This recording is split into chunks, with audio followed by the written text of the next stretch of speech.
What happens when a world-class nutritionist uses blood panels, cellular biology, and fact-based science to create and monitor healthy eating plans with supplements for her clients?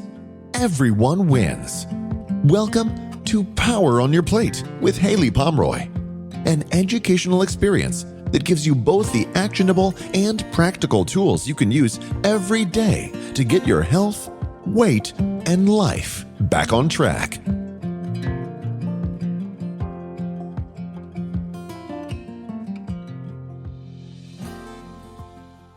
Hi, I'm Haylie Pomroy. I want to talk about bringing your body to balance, how to test your pH, and what it can tell you about what to eat and when to eat it. We're going to talk about how to test your pH level. It's acidity versus alkalinity. It's a very delicate balance, really. You see, the blood pH, or the ecosystem of the blood, must stay stable. It has a very small window. It can only be between a 7.35 and a 7.45. So what the pH is it's the way to tell if the body's acidic or alkaline. So things that are acidic are like a lemon. Things that are alkaline are like ocean water, okay? Just to give us kind of an example of what we're looking at with acid and alkaline. Our blood can fluctuate very, very little. 7 is considered neutral. Anything lower than 7 is considered acidic. Anything higher than 7 is considered alkaline. So our blood is just slightly alkaline. But if it varies at all, with the outside of that very little window, it can be extremely, extremely dangerous. So what our body does in order to keep a stable blood environment is that it uses the other aspects, the other excretions in our body to kind of buffer that pH. It manipulates minerals. It manipulates the way the body breaks down proteins. It stimulates or slows down enzyme production in order to all keep that blood pH stable.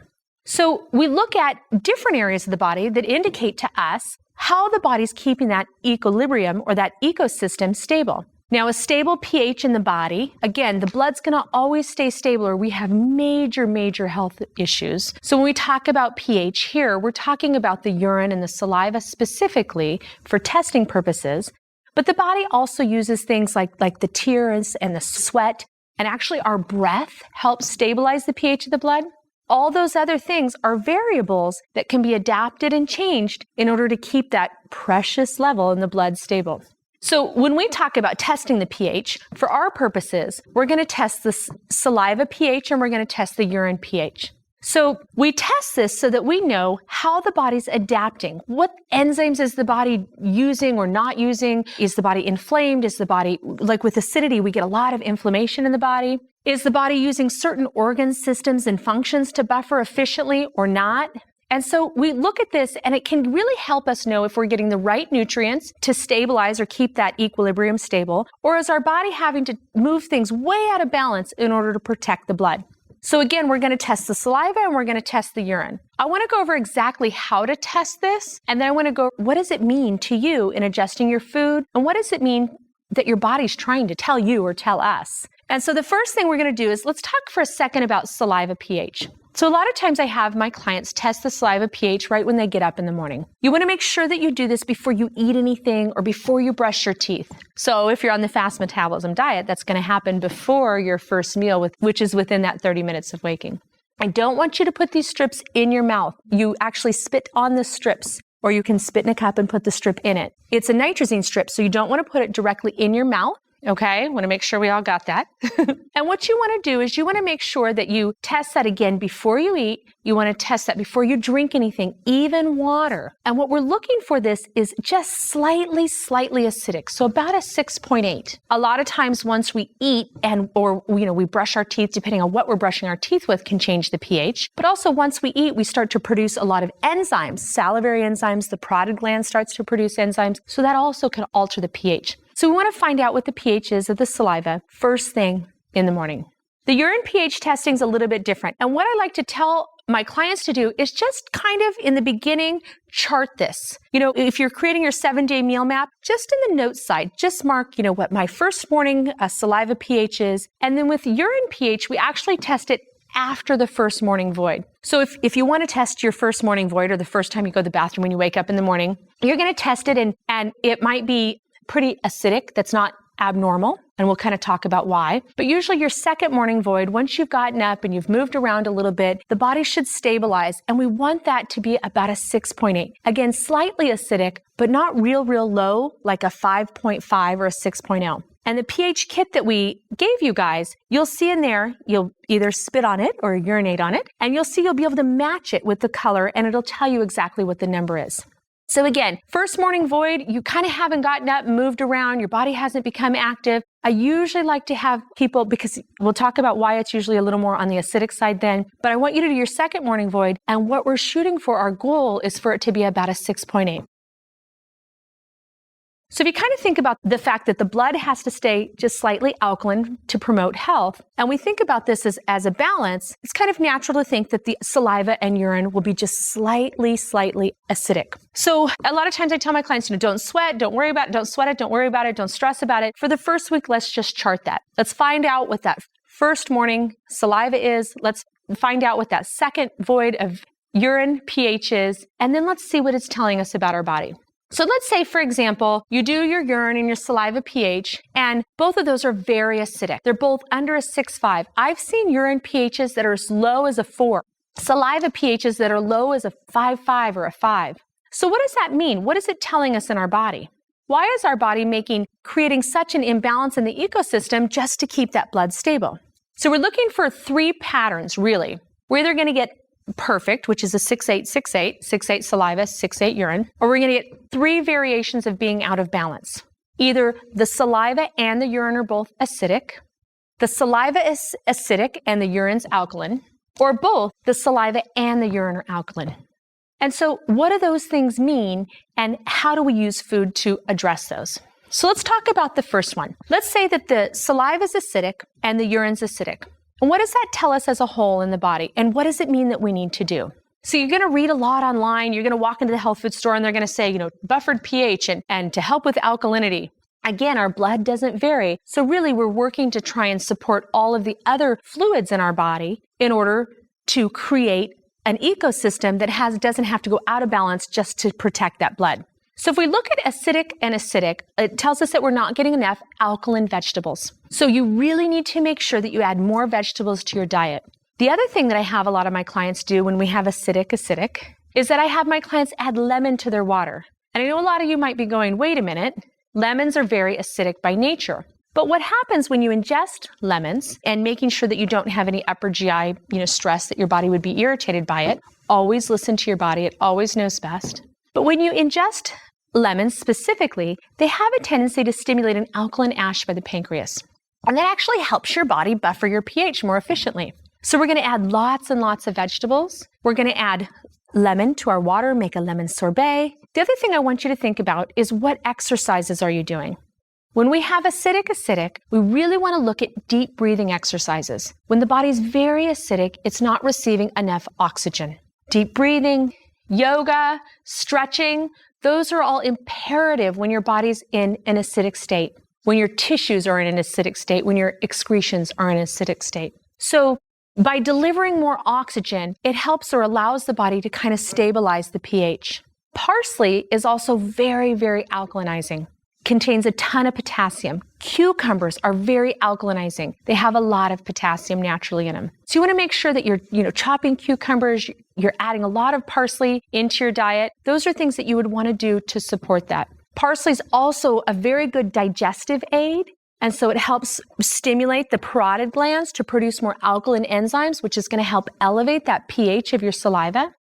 Both an acid or an alkaline saliva can not only destroy the enamel, it can really degenerate the gums. Typically, when people have an acidic pH of the saliva, we find more sensitivity in the teeth. We find actually more people that have heartburn. We find people that have more, upper GI distress. On the contrary, when the saliva is more alkaline, we find people that are prone to canker sores, people that have receding gums. Very important, if you have receding gums, to look at your saliva pH, to look at your total body pH.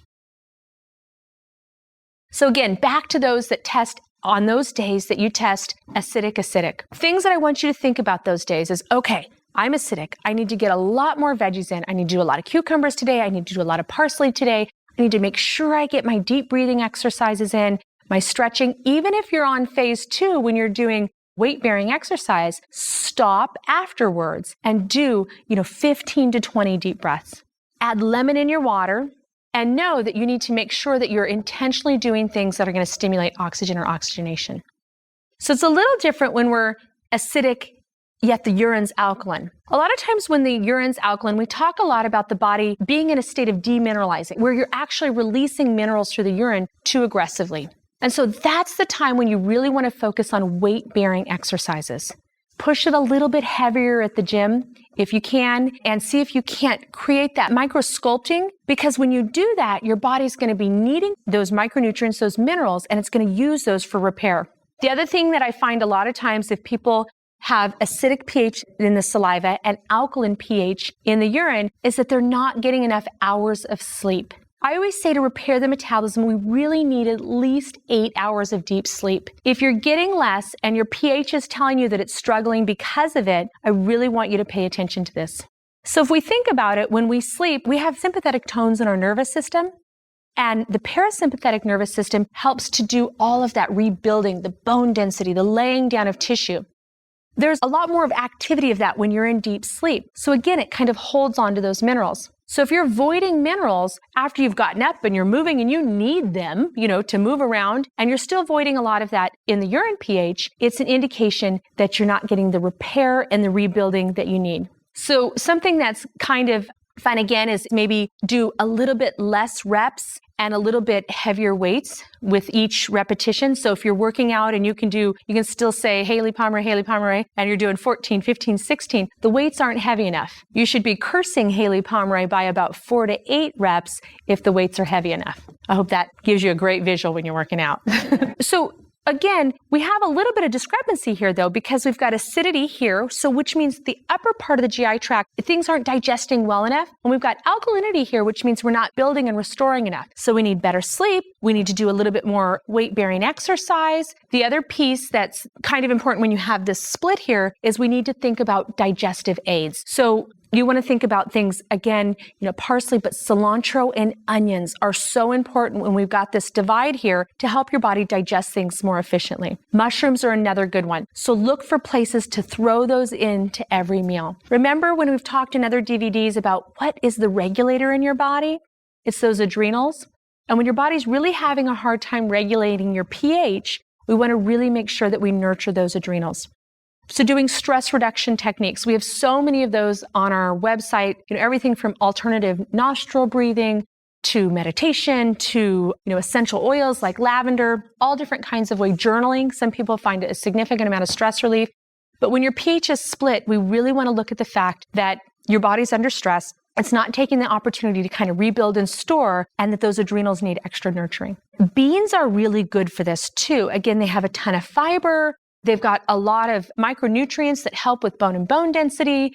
Basil's a great one, cilantro's a great one, but especially what they call aduca beans or lentils. Those have a tendency to be very, very nurturing for the adrenals. They're also really unique in the fact that the body can utilize that protein efficiently to support the strategic nutrients that help with bone density. And so this is kind of giving an indication that there's that. So let's go over the last scenario where the body's alkaline and alkaline. This is always a little bit more stressful for me when I see this, because the body's really trying to do a lot of compensation when this is the case. So we're not only having, maybe not deep sleep, a lot of stress hormones, the body's starting to kind of demineralize a little bit, release minerals throughout the day as opposed to keeping them for rest and restoration. But the body's typically not receiving oxygen as efficiently. And I even see individuals, again, we're in a clinical setting, that are alkaline. And I don't know if you guys have ever had your oxygen saturation or your pulse ox tested, but these individuals a lot of times have a low pulse ox, or they're not receiving as much oxygen. And again, I know I talked about oxygen exercises with acid, but really getting oxygen into the blood, we see a lot with alkaline being an issue with that. I also see it sometimes can be an indication that someone's anemic. Maybe check in with your doctor. Make sure that your hematocrit and your hemoglobin are good. Make sure that your ferritin levels, which is the liver secretes so that the body can release oxygen from the heme molecule. He'll know exactly what you're talking about. But if you're checking your pH, again, that's your body telling you something. You want to think about increasing your cardio level. So if you're doing, 20 minutes on the treadmill, 17 minutes on the treadmill, 45 minutes on the treadmill, maybe thinking about doing things like intervals. That'll have a tendency to, stimulate that uptake of nutrients, increase the vasodilation, and help kind of switch that pH. The other thing that's unique is actually when the body's alkaline, we use limes instead of lemons. They have a tendency to help the body utilize the minerals more efficiently so that we don't void them. The other thing, like I said, we always want to look at receding gums. Your mouth tells you so much about your health, a coating of the tongue, and making sure that you do things digestively. We have a couple great recipes for like stewed papaya with mint. It's a natural way to kind of stimulate your upper GI digestion. When the pH is alkaline in the saliva, the body's parotid glands, the salivary enzymes are working overtime. We can have people have stomach acid or heartburn with alkaline just as much as we can have with acid. So it's more, what do I do when these things come off as opposed to just relying totally on the symptom.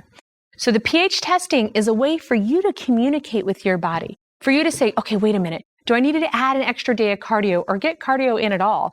Do I need to add more weight-bearing exercise? Do I need to migrate more towards lemon in my water or lime in my water? Do I need to get deeper sleep and more sleep?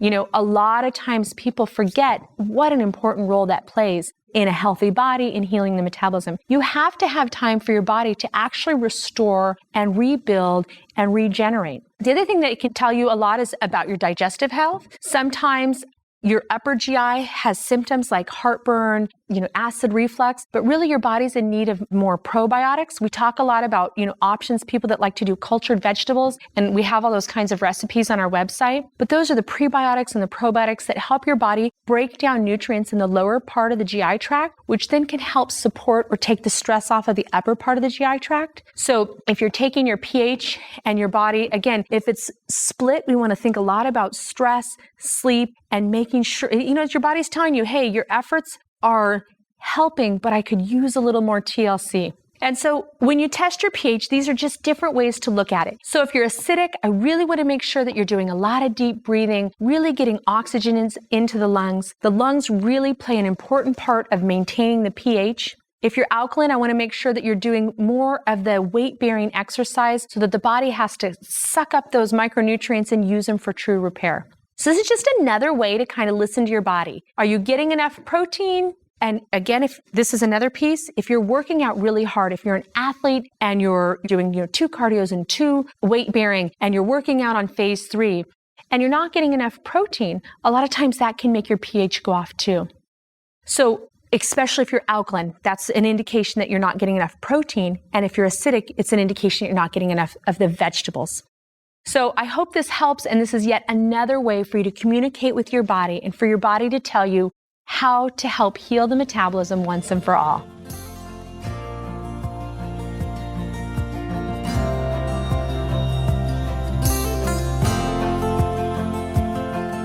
Thank you for listening to another inspiring episode of Power on Your Plate with Haylie Pomroy.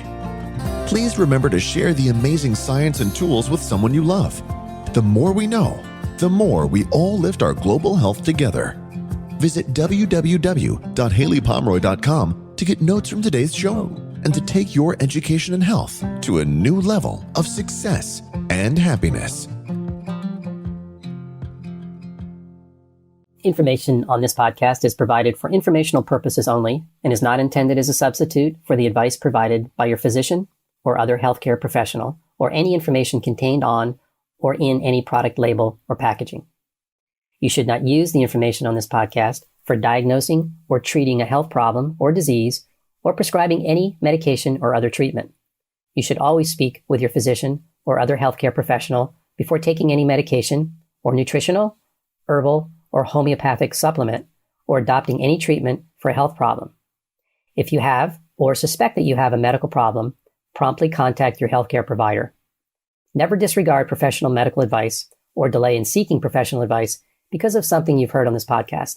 Information provided on this podcast and the use of any products or services purchased as a result of this podcast does not create any type of professional relationship between you and any of the associates affiliated with this podcast.